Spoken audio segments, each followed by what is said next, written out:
اليوم رحت للينكي عشان أجرب الأكل العراقي لأول مرة في حياتي. من فترة كنت أدور مطعم عراقي وأخيرا حصلت. وصل ستايل مطعم كأنك في العراق. كثير تعليقات كانوا يقولون جرب الأكل العراقي، واليوم بنجرب. قبل المعارك الجاية كلها خشيت على المقبلات، كانت جميلة وعندهم أنواع كثير. هنا خشيت على القوزي العراقي، يجي معه 4 أنواع رز وإيدام فاصوليا ومكسرات. تجيك وصلة لحم و4 أنواع رز. طريقة الاستعداد بسم الله. أوكي، اللحم واضح إنه ذايب مرة، حطيت معه مكسرات عشان يتأنتك. اللحمة هذه أنا قاصها بالملعقة بس.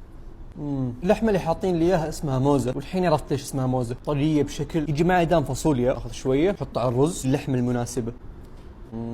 هنا خشيت على شيء اسمه السمك المسقوف، يجي معه همبة ومخلل وطحينة. هذا سمك السيباس مشوي على الحطب في التنور. ايش افضل من كذا؟ نزود ليمون، ترش عليه همبة، شوية ليمون.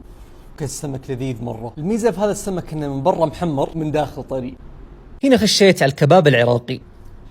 دقيقة، تاخذ لك كباب على الخبز، سلطة، آخر شيء الطماطم.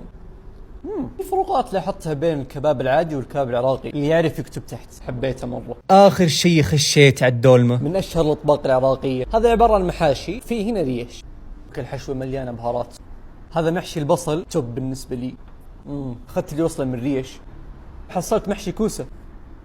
البهارات اللي في الحشوة نفسها لذيذة. في نكهات مرة كثير. إلى كل العراقيين اللي يتابعوني، أكلكم جدا لذيذ. أخيرا حصلت مطعم في الرياض أذوق فيه الأكل العراقي.